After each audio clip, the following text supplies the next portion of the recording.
Good morning, you guys. I am super excited today to be taking you into one of the gardens and share with you kind of a newer hobby that I'm getting into that I think is going to actually save us quite a bit of money. And that is making garden mixed homemade teas.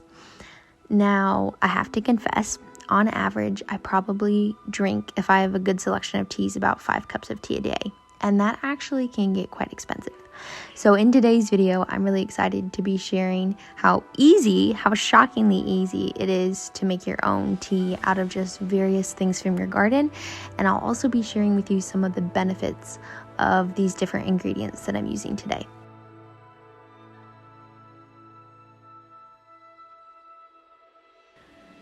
So this plant that I am picking currently is a raspberry plant. And there are so many benefits to raspberry leaves.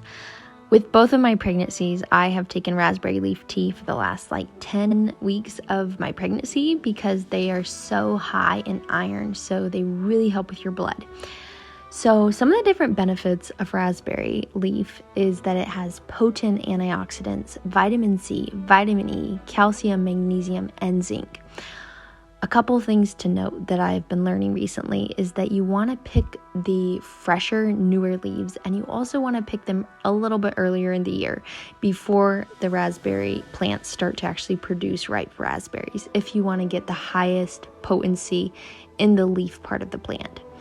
I was actually surprised how easy this is because I've never made my own raspberry leaf tea before, but so easy. I just picked a whole bunch, put them on this little tray, and they actually have a really good flavor to your tea as long as you're not having to do what I had to do by the end of my pregnancies, which is drink a cup of raspberry leaf to a quart of water. It's pretty strong, pretty nasty, but just a little bit in a tea and it's really good, and it's really good for you too.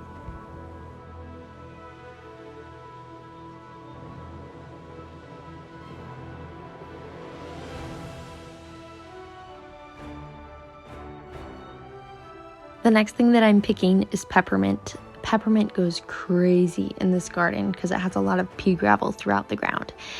And peppermint is fantastic for so many different reasons, but it soothes your stomach, it improves your digestion, it reduces fever, bloating, and gas. So it's a pretty good thing to have in your teas. I would say, however, that I much prefer apple mint over peppermint. I don't like the flavor of peppermint very much because I think it's very strong. So I only picked a little bit of that.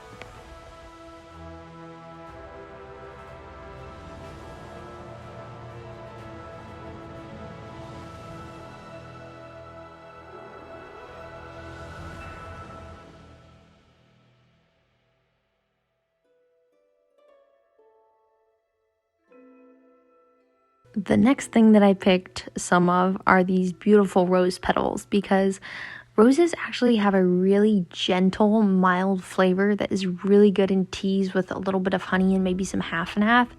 And so they add this really good flavor, but they also have a little bit of vitamin C. They are a digestive aid. They have some antioxidants and they can help with menstrual cramps, which is kind of cool. However, if you are looking for the most potent part of the rose, it is when you actually get the rose hips at the end of the season. Those are really good. I remember my mom used to make a lot of teas out of those. They're, I think, super high in vitamin C. So those are good, but I don't have them right now. So we're doing the rose petals and they add a really good flavor, which I like. I will confess, any type of gardening or outdoor work with a 9-month-old is really difficult, especially when she is putting everything in her mouth. But hey, it's part of being a mom. It's part of the process.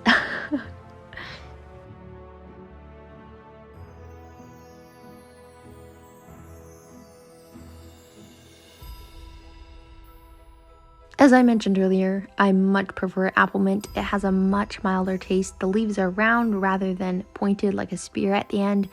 It just is a lot gentler, and I really like the taste of it. So once again, apple mint has a good amount of vitamin A and vitamin C, which is kind of cool. Besides that, it has a really delicious flavor, which adds a lot to this very mild base that we have with the rose petals and the raspberry leaf.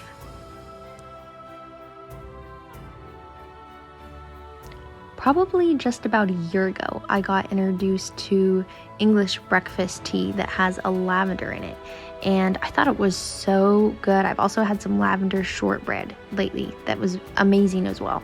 And so I decided to add some lavender to my tea, and I was really happy with the little bit of extra flair and flavor that it added to it. Lavender supposedly may eliminate some sleeping disorders. It may help with digestive health, and it has calcium, iron, and vitamin A, which is kind of cool. And lastly, I was just picking this last bit of rose petals and then going to dry all this out. I'm really excited. I made a cup of this mixture right after I got all of these things together, and it was such a good combination of flavors. But it's really fun because you can just experiment with more of this and less of that, and taking things out and adding things in until you get the flavor that you really like. And tea is always amazing with honey and half, in my opinion. You can't beat it. So I hope you enjoy trying these out and mixing and combining and adding other things that my part of the state doesn't have.